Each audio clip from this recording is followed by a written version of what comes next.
Ja järgmine esineja on Eero Nigumann. Ta on ringmajanduse spetsialist Imbecos ja räägib ühest konkreetsest projektist, siis, mis disainiti lähtuvalt ringmajanduspõhimõtetele. Tere ka minu poolt, aitäh! Mina olen Eero, olen Imbecos projektijuht ja siis ringmajanduse spetsialist, ja mina räägin enda kogemusloost ühe siis tehalise tegelikult renoveerimise ringdisainis. Siis.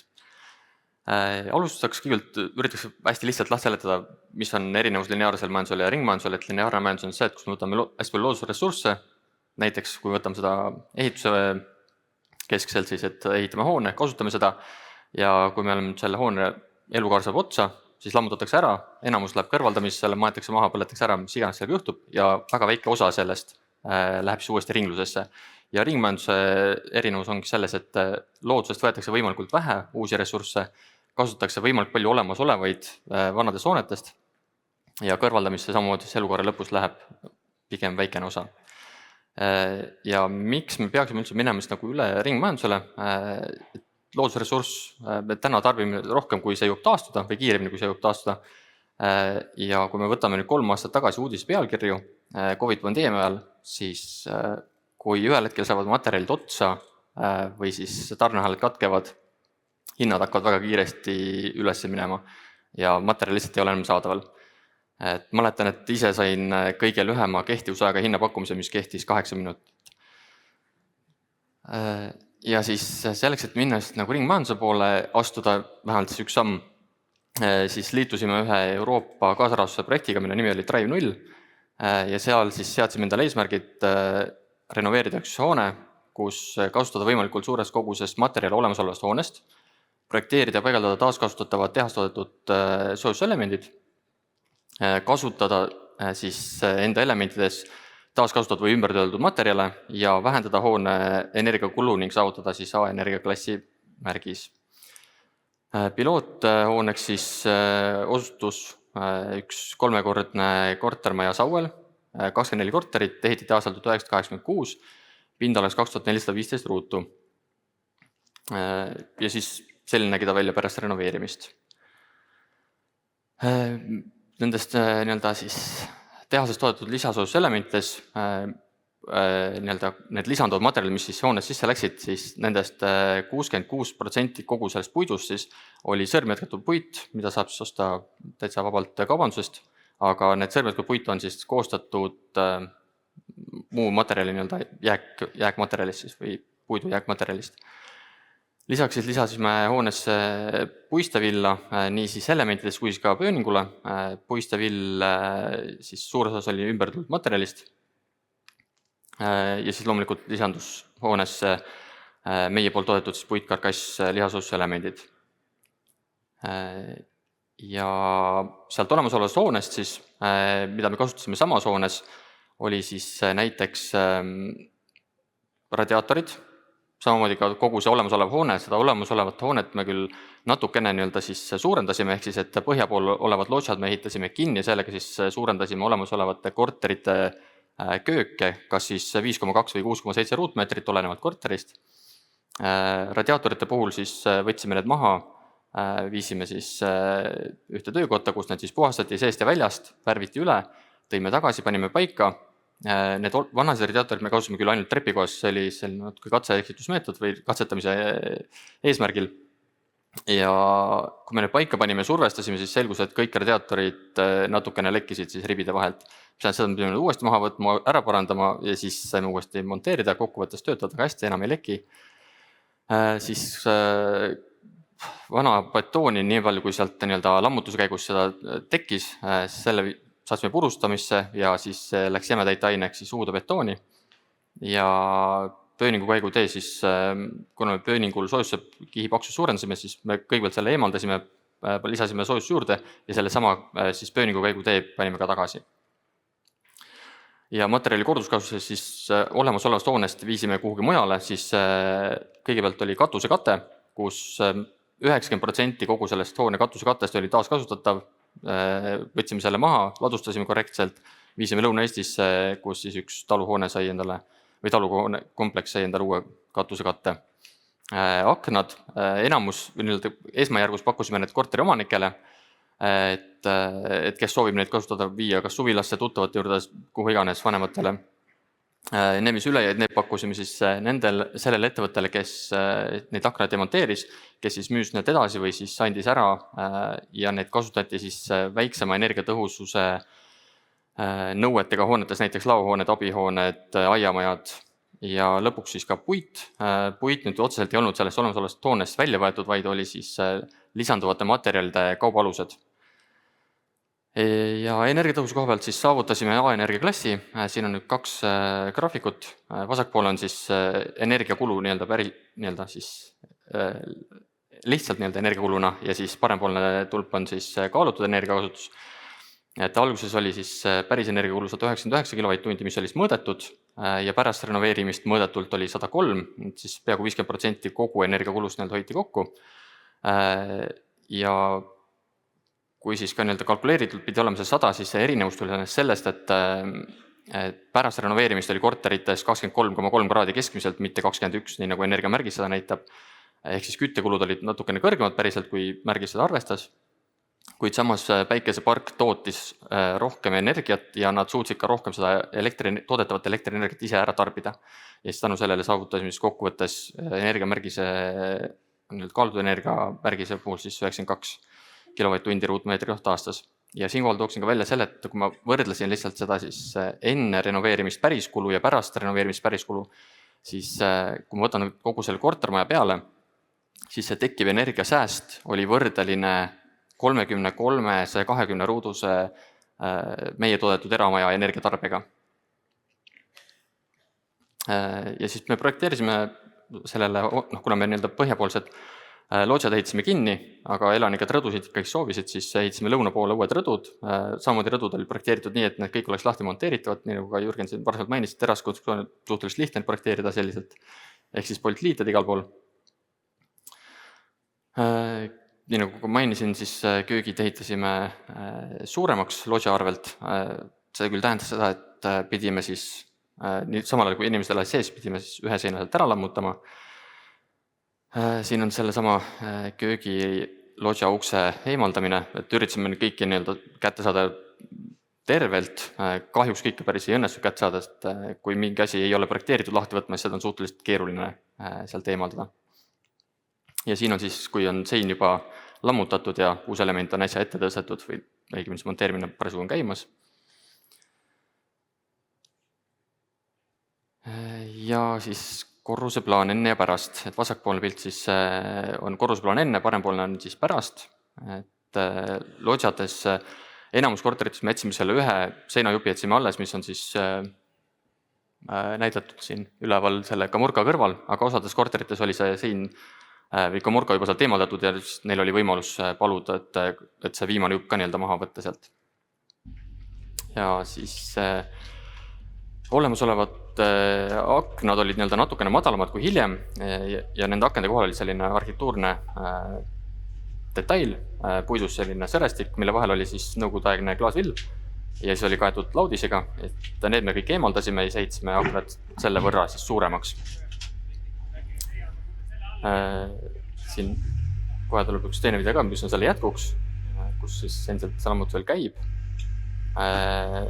Video lõpuks kahjuks seda detaili veel kätte ei ole saadud, lammutus küll, et see lammutus väga mugav tegevus just see olnud, et seal väljas oli 30 kraadi sooja ja see klaasvilla tolmu seal oli ikka üsna palju. Et see on siis lihtsalt näitlikustamaks, et kui lihtne või kerge on siis konstruktsioonile lahti võtta, mis ei ole mõeldud lahti võtmiseks.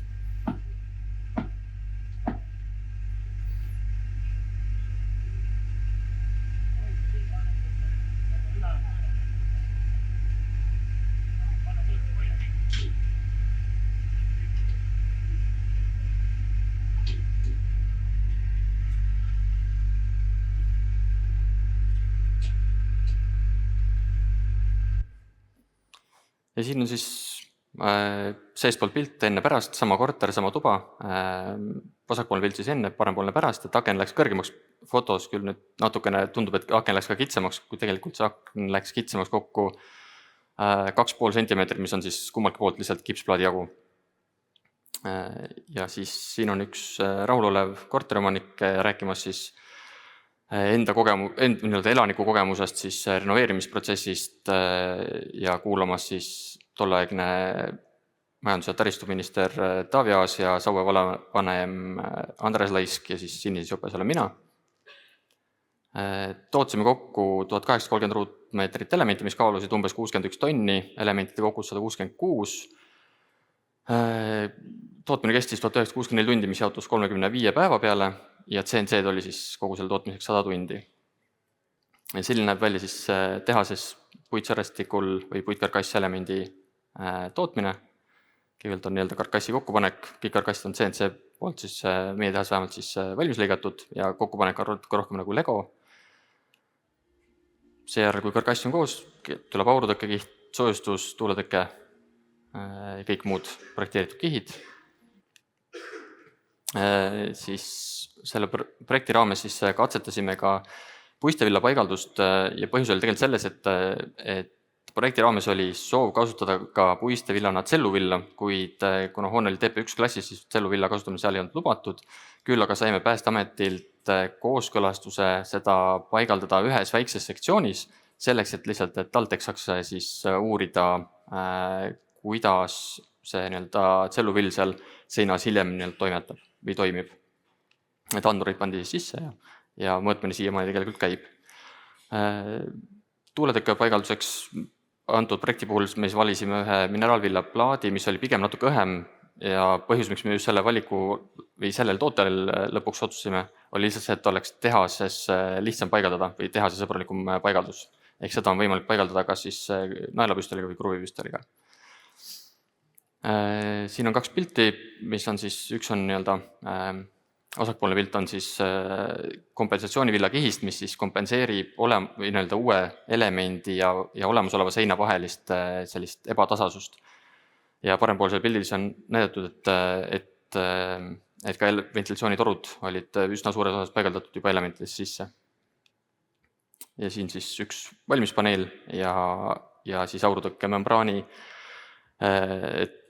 Seda me uurisime ka, et kas seal on lubatud kasutada ka aurutõkke kilet või mingit sellist aurutõket, mis ei lase absoluutselt niiskusel liikuda, aga siis suhteliselt kiiresti selgus, et seda kasutada ei ole lubatud, et peab olema aurutõkke membraan, mis laseb natukene niiskusel seda läbida. Paigalduses siis meie jaoks oli täiesti esmakordne siis projekt teha rekonstrueerimist. Lisaks sattus see COVID ajale, et lepingu sõlmisime 2021 märtsis. Projekteerimine kestis 14 nädalat, kandvad terasnurkade aluspuu paigaldamine 2 nädalat, elementide paigaldus koos lammutustöödega ehk siis lotsaseinade lammutus ja akende eemaldus kestis kokku 8 nädalat ja lepingu tegelik kestus, me küll sõlmisime lepingu 6 kuuks, kuid tegelikult läks 9 kuud ja põhjus oligi siis COVID-pandeemia tagajärjed, kus siis tarneahelad katkesid, enam materjali kätte ei saanud, tööjõudu väga palju turult kätte ei olnud saada. Näiteks ventilatsiooniagregaadid viibisid 3 kuud, aga pärast ventilatsiooniagregaatide tarnet oli meil vaja veel, kuna need agregaadid paigaldati läbi katuse, me ei saanud katusetöid lõpetada, ei saanud päikeseparki lõpetada. Seal oli üsna palju selliseid töid veel, mis sellele järgnesid. Ehk siis kokkuvõttes kogu tarne viibis 9 kuud või viibis 3 kuud. Paar pilti paigaldusest. Siin siis on peaaegu juba lõppfaasis ja ka mõned videod siis kogu sellest paigaldusprotsessist. Ja siin on siis ka näha neid akende kohal olevaid puidust detaile.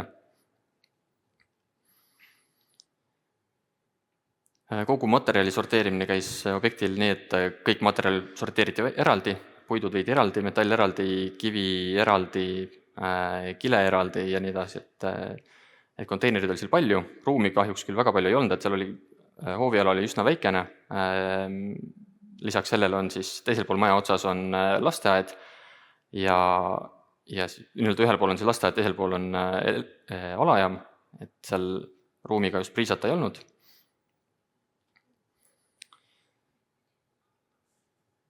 Ja siis, kui me nii-öelda neid põhjapoolseid lodasid kinni ehitasime, siis see oli omamoodi selline väljakutse, et kui elanikud sees elavad, et siis kuidas organiseerida seda selliselt, et me üks hommik tuleme, võtame teilt ühe välisseina maha ja siis õhtuks üritame saada uue seina ette. Et esimene korter, kuhu me läksime, siis seal oli üks vanem naisterahvas, kes veel köögis nii-öelda kohvi jõi, et olime küll saatnud teavituse, et palume siis kogu köögist mööbel eemaldada selleks, kui tuleme, aga et siis alustasime hoopis tööpäeva sellega, et pesime kõigepealt nõud ära ja siis võtsime mööbli maha ja siis hakkasime seina lammutama.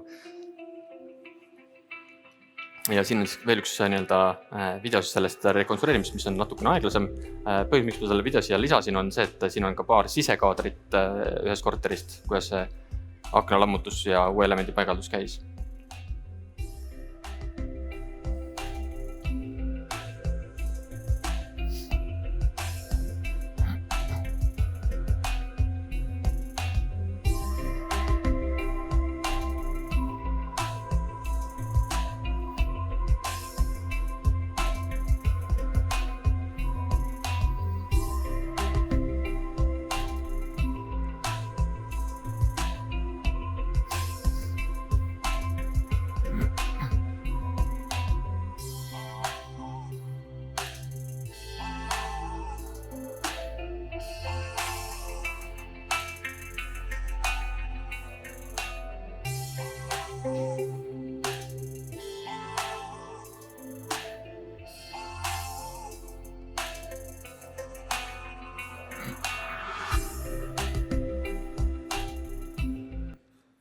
Ja kõik need nii-öelda tehast toodetud elemendid olid siis projekteeritud selliselt, et need oleksid lahti võetavad ja nendele me tegime ka uued arhitektuurid või lihtsamad arhitektuurid, et nendest samadest elementidest oleks võimalik koostada siis näiteks kas uued kortermajad või natukene väiksemad ja me üritasime projekteerida nii, et juhul kui neid taaskasutada, et neid oleks võimalikult lihtne taaskasutada, et peaks võimalikult vähe kihte juurde lisama või neid ümber modifitseerima.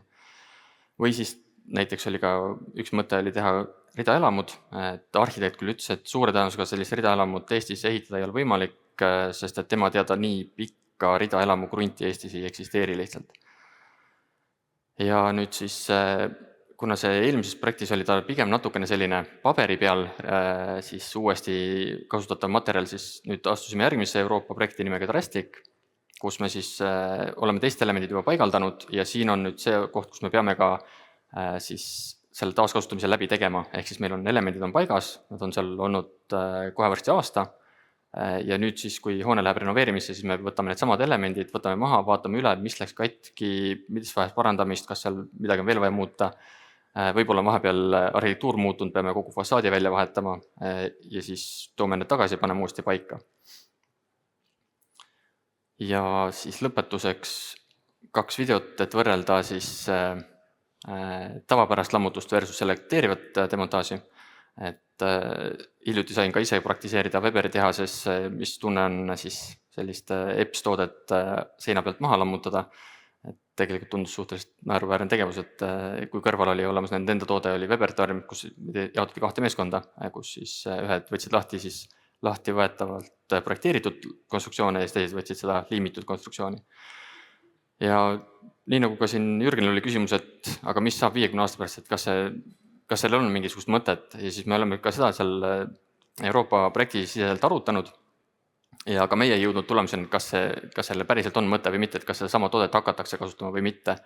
Aga me jõudsime järeldusele, et me peaksime vähemalt andma selle võimaluse, et see kas oleks siis kasutatav elemendi näol või siis ka see element juba projekteerida ja toota selliselt, et ka need oleksid lahti võetavad nii-öelda pulkadeks või siis materjali tasemele. Ja see on minu poolt kõik. Aitäh!